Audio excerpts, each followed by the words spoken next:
हूँ जिसके होठों में गंगा और हाथों में तिरंगा है। वो देश जो सत्यम शिवम सुंदरम, कभी वंदे मातरम और कभी पंजाब सिंध गुजरात मराठा द्रविड़ उत्कल बंगा है। मैं उस देश का नागरिक हूँ जो हर टुकराए हुए की शरण स्त्री बन जाता है। वो देश जो 7 समंदर पार परदेशियों को भी अपना ब्रदर एंड सिस्टर कहकर बुलाता है।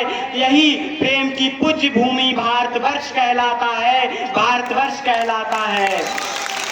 मैं प्रणाम करता हूं सभा में उपस्थित माननीय अध्यक्ष जी को, प्रबंधक जी को एवं मेरे प्रधानाध्यापक जी को और सभी गुरुजनों को।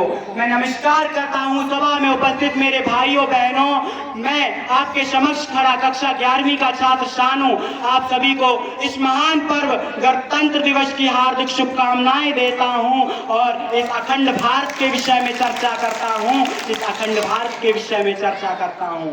ये 26 जनवरी, ये जो 26 जनवरी है ना, यहाँ तक पहुँचने का रास्ता 23 मार्च से होकर गुजरा है। जी हाँ, वही 23 मार्च जब भगत सिंह, सुखदेव और राजगुरु को अंग्रेजों ने फांसी पर चढ़ा दिया था। ये 26 जनवरी हमें 27 जनवरी के बाद मिली है। ये 26 जनवरी हमें 27 जनवरी के बाद मिली है जब चंद्रशेखर आजाद ने अल्फ्रेड पार्क में आखिरी गोली अपने मस्तिष्क में उतार ली थी।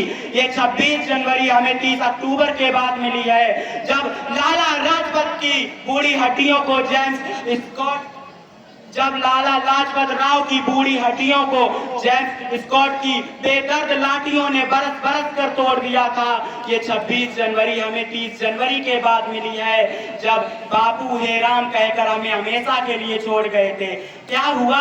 भीग रही है ना आंखें? तो रोकिए अपनी आंखों को और कहिए अपनी आंखों से कि आज उदासी का दिन नहीं है, आज तो उत्सव का दिन है। हम ढोल के बजाएंगे, जश्न मनाएंगे और जो लौट करना आए उनकी याद में गाएंगे, उनकी याद में गाएंगे। मैं कुछ पंक्तियां समर्पित करना चाहूंगा अपने भारत को, अपने हिंदुस्तान को कि मैं कहूँ खनकती चूड़ियां और मेहंदी की खुशबू को, मैं कहूँ खनकती चूड़ियां और मेहंदी की खुशबू को, तो देश का बलिदान कौन कहेगा? मैं लिखूं अगर आंखों का काजल और पांव के पायल को, तो वीरों का गौरव गान कौन लिखेगा? मैं लिखूं अगर प्रेम के किस्से और माथे की बिंदी को, मैं लिखूं अगर प्रेम के किस्से और माथे की बिंदी को, तो देश पर न्यौछावर जान कौन लिखेगा? मैं कहूं अगर हीर रांझा का प्रेम और मदमस्त जवानी को, तो दे लहू से हिंदुस्तान कौन लिखेगा? लहू से हिंदुस्तान कौन लिखेगा? महोदय, अटल बिहारी वाजपेयी जी ने शायद कहा था कि भारत कोई भूमि का टुकड़ा नहीं है, ये एक जीता जाता राष्ट्र पुरुष है। अटल जी ने कहा था कि ये वंदन की धरती है, अभिनंदन की धरती है, ये अर्पण की धरती है, ये तर्पण की धरती है। इसकी नदी नदी हमारे लिए गंगा है और इसका कंकड़ कंकड़ हमारे लिए शंकर है। हम जिएंगे तो इस भारत के लिए और मरेंगे तो इस भारत के लिए, और मरने के बाद गंगा जी में प्रवाहित अस्थियों को कोई कान लगाकर सुनेगा तो एक ही आवाज आएगी, इस अखंड भारत की जय, भारत माता की जय, अखंड भारत की जय, भारत माता की जय।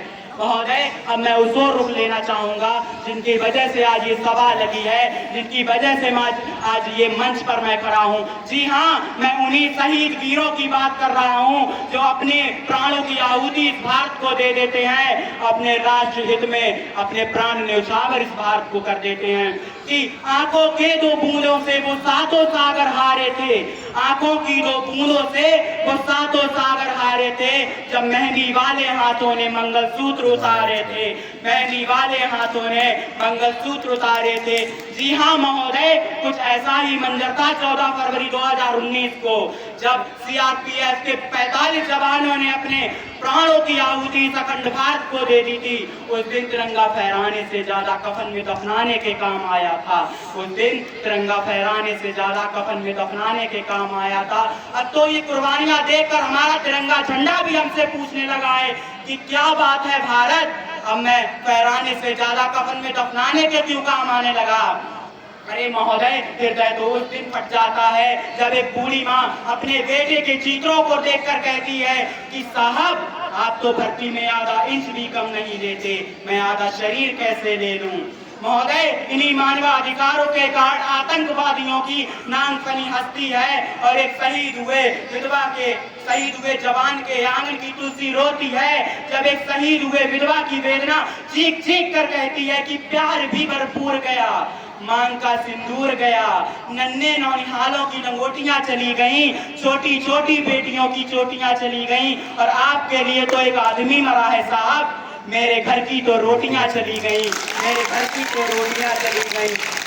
एक वो युवा जवान होते हैं जो अपने राष्ट्र हित में अपने प्राणों की आहुति इस भारत को दे देते हैं, और एक आज की नई युवा पीढ़ी है जो भारत की संस्कृति को, भारत की परंपराओं को तार तार कर रही है, शर्मसार कर रही है। जरूरी ये नहीं है कि जब तक आप राष्ट्र की सीमा पर नहीं खड़े होंगे तब तक आपको देशभक्त नहीं माना जाएगा, तब तक आपकी देशभक्ति नहीं मानी जाएगी। मैं उन्हीं युवाओं के बारे में कुछ कहने चाहूंगा कि तकनीक जानने वाला युवा एपीजे अब्दुल कलाम बने, आईआईटी एनआईटी से पढ़ने वाला युवा नासा के लिए नहीं अब तो इसरो के लिए काम करे। हम हॉकी, क्रिकेट, कबड्डी, वॉलीबॉल खेले तो भारत के लिए खेले। यदि कोई हेमा दास दौड़कर नारी सशक्तिकरण का उदाहरण देती है, स्वर्ण जीते तो वो भारत के लिए जीते। हमारे गांव का युवा आगे आए और देश हित में नीरज चोपड़ा की भांति भाला फेंके। हम भ्रष्टाचार को यूं अपनाएं कि जापान से पहले भारत का नाम आए, जापान से पहले भारत का नाम आए, और हम रचनाएं यूं रचें कि साहित्य का नोबेल भारत को प्राप्त हो। जो युवा दौड़ सकता है वो दौड़े, जो चल सकता है वो चले, और जो रेंग सकता है वो रेंगे, परंतु अपने कर्तव्य का निर्वहन अवश्य करे और सिंह की गर्जना की भांति नेतृत्व की क्षमता के साथ। इसी के साथ मैं अपनी वाणी को विराम देते हुए कुछ कहूंगा और इन यहाँ बैठे सभी का आह्वान करते हुए कहूंगा कि उठो जवान, देश की वसुंधरा पुकारती, उठो जवान, देश की वसुंधरा पुकारती, ये देश है पुकारता पुकारती माँ भारती, ये देश है पुकारता पुकारती माँ भारती। भारत माता की, भारत माता की, भारत माता की।